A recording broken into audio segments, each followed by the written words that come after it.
Untuk itu, selanjutnya akan ada keynote speech terlebih dahulu dari Menteri Investasi atau Kepala BKPM yang kali ini akan diwakilkan oleh Bapak Dendi Apriandi, Direktur Diregulasi Penanaman Modal. Kami persilahkan.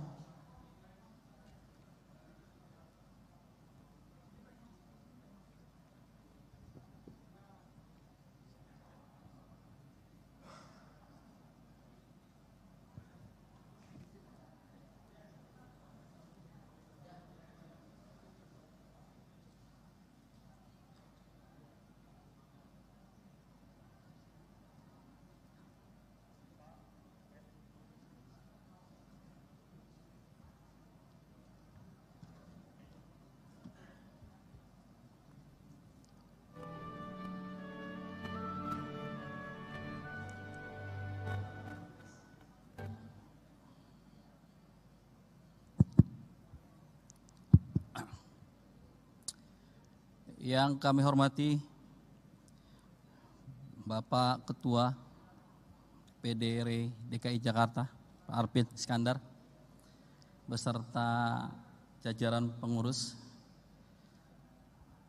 Yang kami hormati Bapak Ibu peserta acara Rakerda REI DKI Jakarta tahun 2022. Bismillahirrahmanirrahim. Assalamualaikum warahmatullahi wabarakatuh. Selamat siang, salam sejahtera, salam sehat untuk kita semua. Alhamdulillah, puji syukur hadirat Allah Subhanahu wa taala. Pada kesempatan kali ini kami berkesempatan bersilaturahim pada acara Rakerda REI DKI Jakarta tahun 2022. Yang pertama-tama yang perlu kami sampaikan khususnya pada Pak Ketum yang seharusnya Bapak Menteri Pak Bahlil Lahadalia akan hadir gitu ya. Kebetulan hari ini ada kegiatan hearing DPR yang didampingi oleh seluruh eselon 1. Sehingga pada kesempatan kali ini disposisi turun deras ke bawah Pak hingga sampai ke kami. Perkenalkan, saya Dendi Apriandi, Direktur Deregulasi Penanaman Modal Kementerian Investasi BKPM. Salam kenal kepada Bapak Ibu sekalian.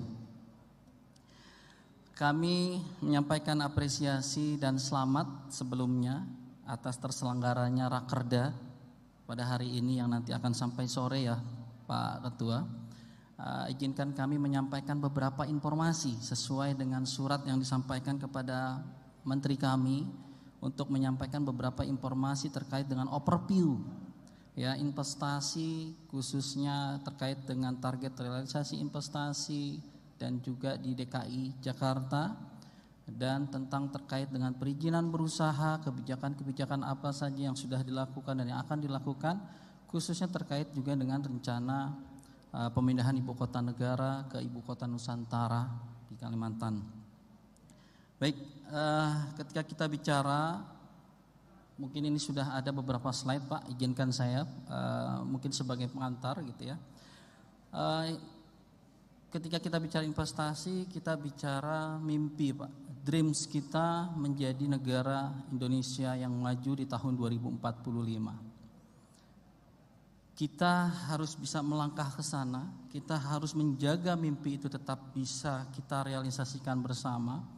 Karena memang dengan target yang kita canangkan, dengan mimpi kita di tahun 2045, artinya kita harus menjaga pertumbuhan ekonomi rata-rata sampai tahun 2045 di atas 5-6%, atau bahkan PDB realnya itu 5,7%. Dan di tahun 2020 sampai dengan tahun 2024 ini adalah merupakan momentum Pak, sebagai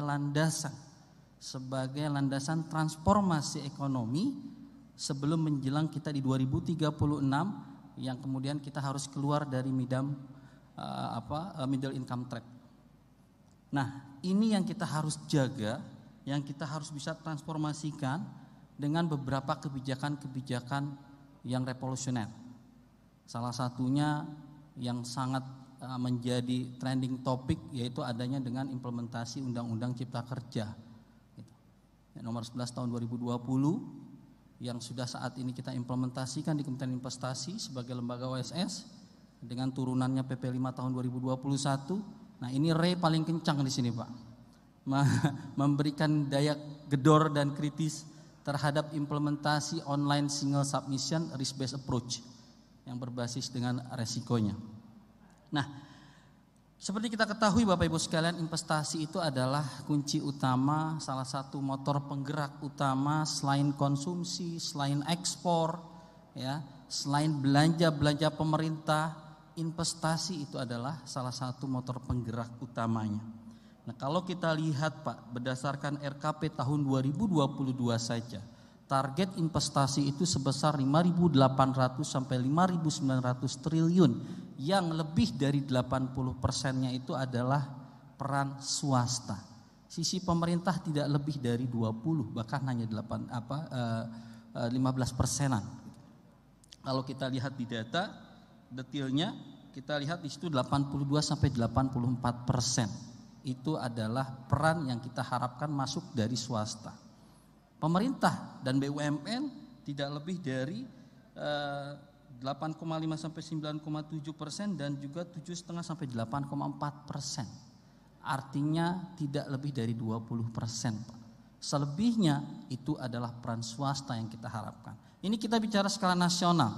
Ketika kita bicara IKN pun demikian, kita hanya bisa memiliki constraint budget yang disediakan oleh pemerintah dari 466 sampai 488 triliun dialokasikan, pemerintah hanya mengambil 19%-nya. Artinya 80 lebih itu adalah peran swasta yang diharapkan bisa masuk mengembangkan dari ibu kota negara atau ibu kota Nusantara yang akan kita hadir. Dengan investasi tentunya akan menciptakan lapangan pekerjaan, dengan multiplier efeknya. Apalagi yang memiliki investasi yang orientasi ekspor tentunya akan memberikan cadangan devisa negara, dan dengan investasi itu pula akan meningkatkan konsumsi domestik. Sehingga inilah yang kita harapkan, yang kita pertahankan Bapak Ibu sekalian. Dan kalau kita lihat dari laju pertumbuhan ekonomi, walaupun kita harus berdampingan hidup dengan pandemi COVID-19 di 2 tahun terakhir 2020 2021 hingga sampai saat ini, yang kita harapkan kita bisa sudah masuk ke endemik, itu kita sempat terkontraksi cukup dalam. Tapi alhamdulillah ya, dengan kerja keras seluruh elemen ada, kita bisa bertahap terus bangkit. Kalau kita lihat year on year maupun quarter on quarternya, dari laju pertumbuhan ekonomi kita positif agar terus bertahan di atas angka 5%. Dan ini tugas besar Bapak Ibu sekalian. Kalau kita bicara Kementerian Investasi BKPM, kita ditargetkan oleh Bapak Presiden di tahun 2022 ini ada perubahan target yang semula sekitar 968 triliun menjadi 1.200 triliun. Jadi di kami Pak, di Kementerian Investasi BKPM punya salam investasi sekarang, yaitu salam 1.200 triliun. Luar biasa, target yang cukup ambisius, tapi sudah dicanangkan oleh Bapak Presiden dengan semangat Pak Bahlil akan terus mengawal. Dan ini tidak hanya terjadi di tahun ini ada penyesuaian target, di tahun yang lalu pun demikian, dari 858 berubah pentarget menjadi 900 triliun. Ini target-target yang harus kita lakukan capaian-capaiannya. Dan kalau kita lihat berdasarkan capaian target arah kebijakan di tahun 2022 sampai dengan triwulan kedua, kita sudah mencapai 48,8%. Kita sudah bisa mencapai, dan bahkan tahun lalu 901 triliun, artinya 101,1% kita sudah bisa capai di tahun 2000 yang lalu. Dan itu menjadi semangat kami, semangat untuk terus menatap dengan rasa optimistis yang paling lebih tinggi tentunya. Kalau kita lihat di slide berikutnya, dengan perubahan target 900 menjadi 1.200, kita perlu melakukan capaian-capaian. Di tahun 2021 atau ini kita lihat di tahun 2022, Yang menarik di sini adalah kita dalami investasi antara pemerataan investasi di Pulau Jawa itu sendiri dengan di luar Pulau Jawa. Dan ini sudah kita inisiasi dari tahun 2020, tahun 2021. Walaupun kondisi masih tinggi dengan pandemi, kita bisa capai target tersebut dengan tabungan investasi, Pak. Kenapa? Karena ketika kita bicara investasi, bukan bicara investasi yang hari ini kita tanam, hari ini kita raih. Adalah investasi-investasi yang kita tanam, kita pupuk di tahun-tahun sebelumnya yang didapat direalisasikan di tahun 2020 maupun di tahun 2021. Nah, artinya ketika kita lihat di sinilah capaian pun tidak hanya capaian targetnya, tapi sebaran investasinya pun sudah menjadi sejarah di Kementerian Investasi BKPM, di mana perbandingan antara investasi di Pulau Jawa itu sendiri dengan di luar Pulau Jawa mulai berimbang. Dan termasuk juga PMA PMDN-nya Bapak Ibu sekalian. Ya, bisa mencapai 50%, bahkan di tahun lalu PMDN bisa menjadi tuan rumah di negeri kita sendiri. Dan ini yang terus kita pertahankan tren positif ini tentunya dengan bantuan Bapak Ibu sekalian. Dan kalau kita bisa lihat lagi breakdown lebih detail lagi, daerah mana sih yang tertinggi? Nah, ini kaitannya dengan ketika kita bicara nanti DKI Jakarta. Yang pertama di tahun 2022 yaitu Jawa Barat sebesar 83,5 triliun, lalu diikuti oleh DKI Jakarta itu sebesar 80,5 triliun, Jawa Timur, Sulawesi Tengah, dan Riau. Artinya DKI Jakarta masih menyumbang ataupun termasuk menjadi 5 besar khususnya di ranking kedua. Dan kalau kita lihat dari peringkat realisasi investasi di tahun 2021 berdasarkan lokasinya, DKI khusus Ibu Kota Jakarta berada di peringkat 2 baik untuk kategori PMDN maupun PMA sebesar 38.000 gitu ya. Termasuk juga PMA-nya sekian masuk ke dalam 2 besar untuk DKI Jakarta.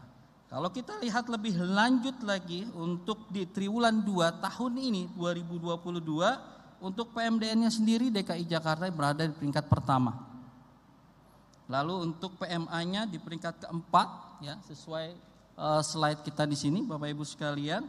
Dan ini yang terus kita pertahankan, memang DKI Jakarta bersama-sama Jawa Barat, Jawa Tengah, Jawa Timur merupakan kontribusi terbesar bagi peningkatan investasi secara nasional.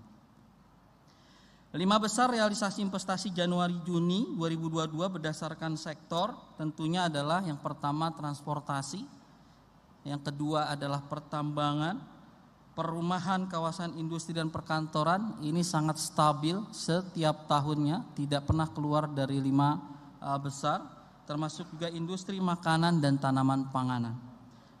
Begitu juga PMA. PMA ini yang pertama justru industri logam dasar, ini sesuai dengan program hilirisasi Bapak Presiden untuk meningkatkan nilai tambah dari sumber daya alam yang kita miliki, sehingga memang untuk PMA banyak sekali melakukan investasi khususnya di smelter. Ini yang meningkatkan perimbangan pemerataan investasi antara Pulau Jawa dan di luar Pulau Jawa, termasuk juga program hilirisasi yang terus dikawal langsung oleh Bapak Presiden sesuai juga dengan tema dengan G20 maupun COP26 yang lalu kita bahas. Kedua, pertambangan, listrik, transportasi dan juga industri kimia dan farmasi. Kalau kita lihat untuk target realisasi investasi di Provinsi DKI Jakarta, Bapak Ibu sekalian, targetnya sebesar 145,47 triliun. Berarti dari total nasional 1.200 triliun itu sebesar 12,12%. Dan ini yang sudah dilakukan oleh teman-teman DKI sejauh ini sudah mencapai di triwulan kedua 54,8%. Semoga ini terus terjaga hingga sampai akhir di semester kedua di tahun 2022. Seperti tahun-tahun sebelumnya, kami bisa mencapai target tersebut untuk kelangsungan dan pertumbuhan ekonomi yang lebih baik. Sektornya apa saja Bapak Ibu sekalian? Nah, kalau kita lihat sektornya khusus untuk di Provinsi DKI Jakarta berdasarkan daerah Jakarta Timur itu adalah konstruksi. Tentunya peran teman-teman Ray di sini yang sangat tinggi gitu ya. Jakarta Selatan, Jakarta Pusat, pertambangan, jasa lain, perdagangan dan transportasi. Dan juga Jakarta untuk PMA kita bicara perumahan, kawasan industri dan perkantoran. Lalu Jakarta Timur ada transportasi, Jakarta Barat jasa lainnya, perdagangan, reparasi dan jasa lainnya. Ini adalah sektor-sektor yang mendominasi dari kontribusi apa yang sudah kita capai selama ini sampai dengan semester kedua di tahun 2022 khususnya di Provinsi DKI Jakarta. Dan berdasarkan tren berdasarkan negara asal investor, kita memiliki di 3 tahun terakhir hingga tahun saat ini memang tidak bergerak, hanya berganti rankingnya saja Bapak Ibu sekalian.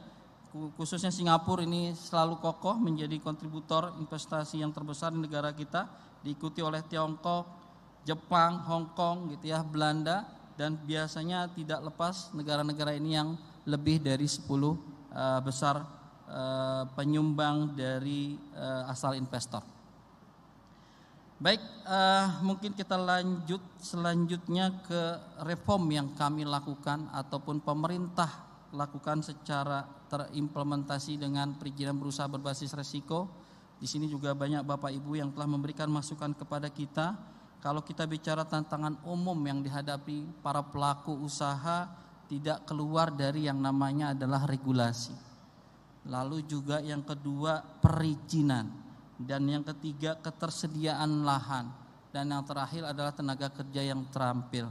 Nah, ketika kita bicara regulasi di tahun 2020 kita melakukan terobosan yang sangat luar biasa yang sejak lahirnya juga menjadi fenomena ya, menjadi pembahasan di mana-mana dengan terbitnya Undang-Undang Cipta Kerja yang sudah merevisi sebanyak 79 undang-undang.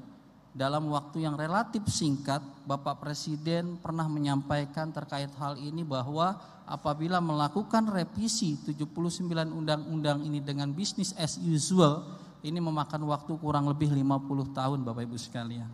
Jadi artinya effort yang sangat luar biasa kalau tidak kita kawal sama-sama pada masa implementasi di lapangan sampai terjadinya iklim investasi yang kita lakukan. Ini adalah usaha kita untuk juga fokus melakukan kemudahan-kemudahan berusaha, termasuk di dalamnya adalah pemberian perizinan berusaha yang cepat, sederhana dan transparan. Lalu terkait dengan perizinan, seperti kita ketahui sama-sama oleh Bapak Ibu sekalian, negara kita dikenal sebagai negara yang hyper regulation atau obesitas terhadap perizinan. Ini yang memang menjadi fenomena juga gitu ya. Bahkan nilai ekor kita sampai saat ini masih 6,8, bahkan tertinggi di kawasan Asia Tenggara. Ini menjadi sorotan bahwa kita masih mahal untuk investasi. Nah, disinilah peran kita perbaikan khususnya dari sisi regulasi, termasuk juga perizinan dengan adanya sistem OSS berbasis resiko. Awal-awal penuh dengan drama, sampai saat ini juga masih banyak kendala kami akui, tapi kita masih menatap dengan penuh optimis dengan living improvement yang kita lakukan dan tentunya dukungan Bapak Ibu sekalian, kita harus terus bisa mengimplementasikan amanat dari Undang-Undang Cipta Kerja dan PP 5 tahun 2021 tentang perizinan berusaha berbasis resikonya. Lalu tersediaan lahan dan juga tenaga kerja terampil ini menjadi permasalahan kita, termasuk juga saat nanti implementasi ketika kita bicara ibu kota Nusantara yang akan kita diskusikan lebih banyak lagi. OSS sudah diimplementasikan sejak 4 Agustus dan diresmikan secara resmi tanggal 9 Agustus oleh Bapak Presiden sebanyak 18 KL 16 sektor yang kita atur di dalamnya dengan konsep perizinan berusaha berbasis resiko. Artinya sebanyak 52 peraturan yang sudah diturunkan turunan dari Undang-Undang Cipta Kerja tersebut yang terdiri dari 48 berupa PP, 4 yang berbentuk dalam peraturan Presiden.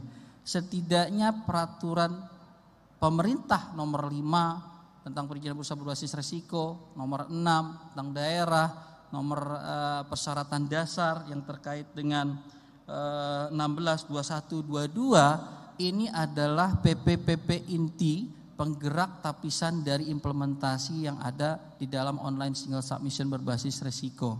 Disinilah yang kita jalankan berdasarkan sistem OSS kita. Perizinan berusaha berbasis resiko seluruh KBLI yang diatur dalam peraturan BPS sebanyak 1.300 789 KBLI yang diatur dalam PP 5 1349 KBLI sudah dipetakan berdasarkan tingkatan resikonya. Tingkatan resiko inilah yang menentukan apa perizinan berusaha yang harus dimiliki oleh Bapak Ibu sekalian. Ketika kita bicara rendah, itu cukup NIB sebagai legalitas dan identitasnya, nomor induk berusaha.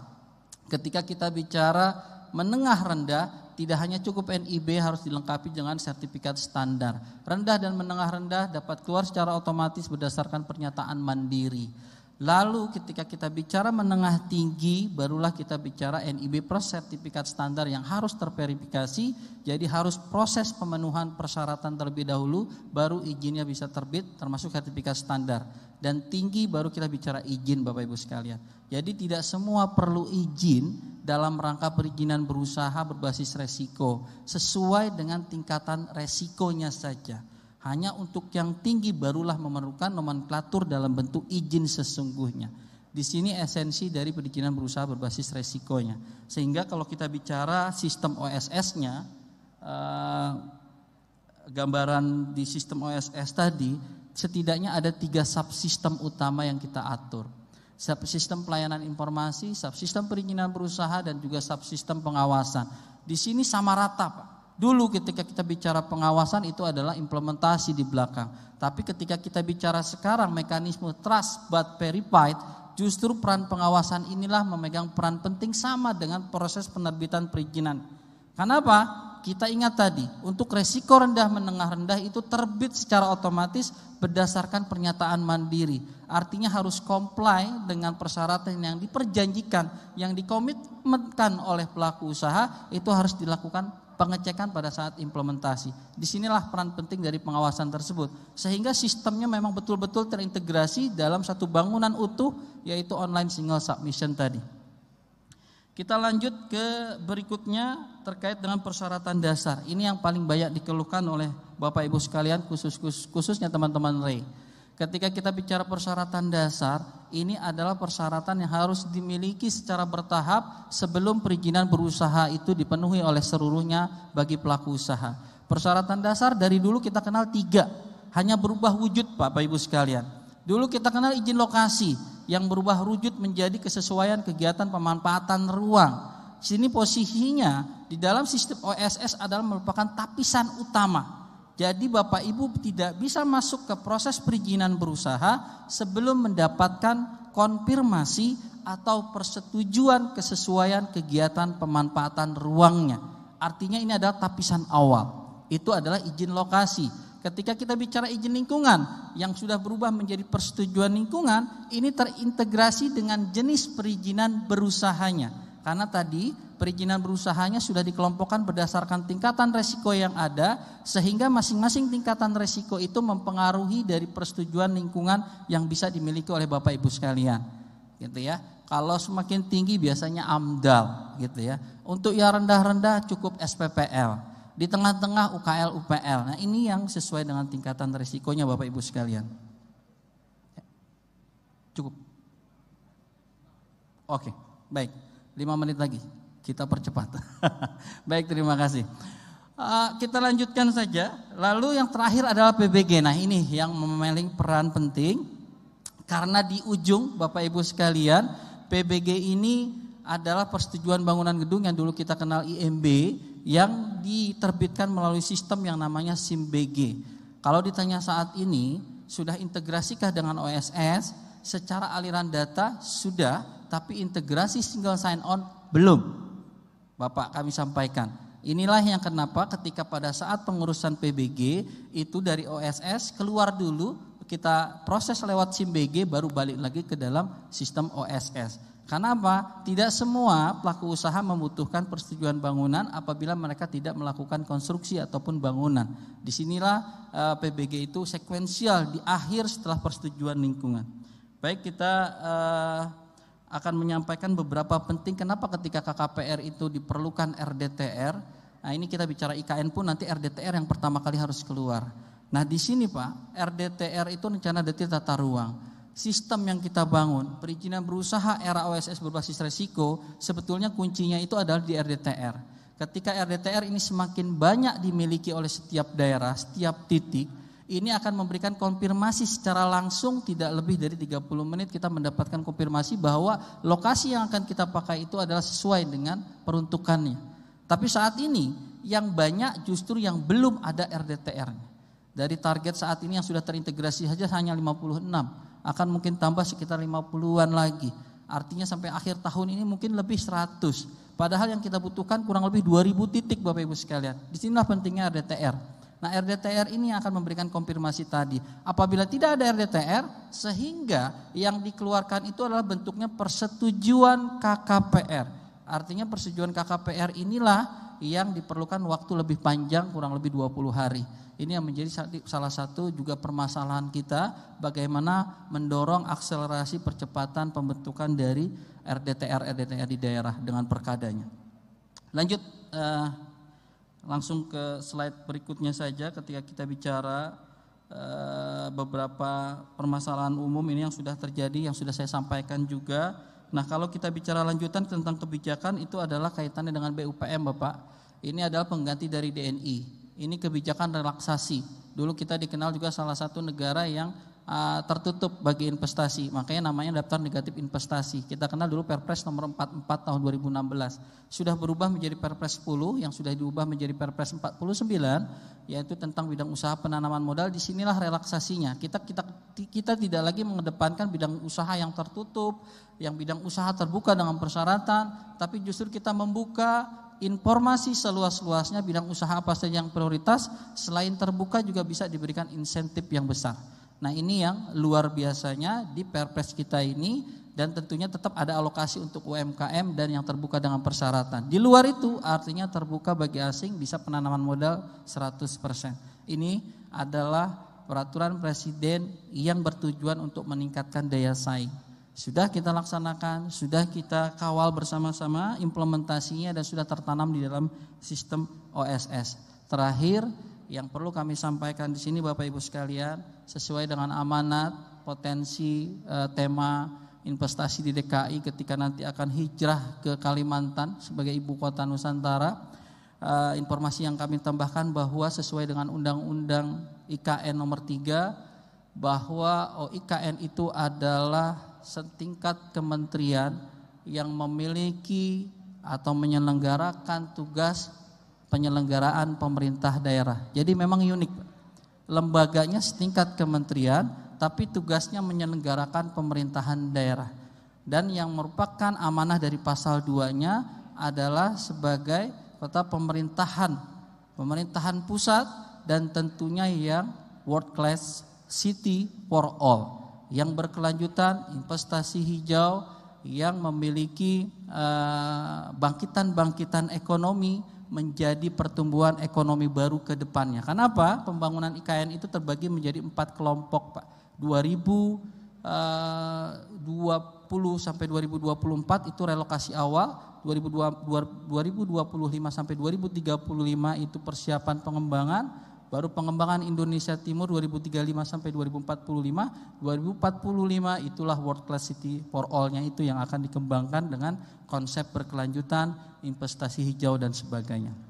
Demikian yang dapat kami sampaikan, mohon maaf apabila terlalu panjang karena memang itu adalah overview yang kami coba sampaikan, mungkin bisa menjadi bahan diskusi oleh para narasumber yang mendalami dari informasi yang kami sampaikan. Lebih kurang mohon maaf apabila ada hal-hal yang kurang berkenan. Akhirul kalam, alhamdulillahirabbil alamin, wabillahi taufiq wal hidayah wal inayah. Assalamualaikum warahmatullahi wabarakatuh. Selamat siang menjelang sore, salam sejahtera, salam sehat untuk kita semua. Baik, terima kasih.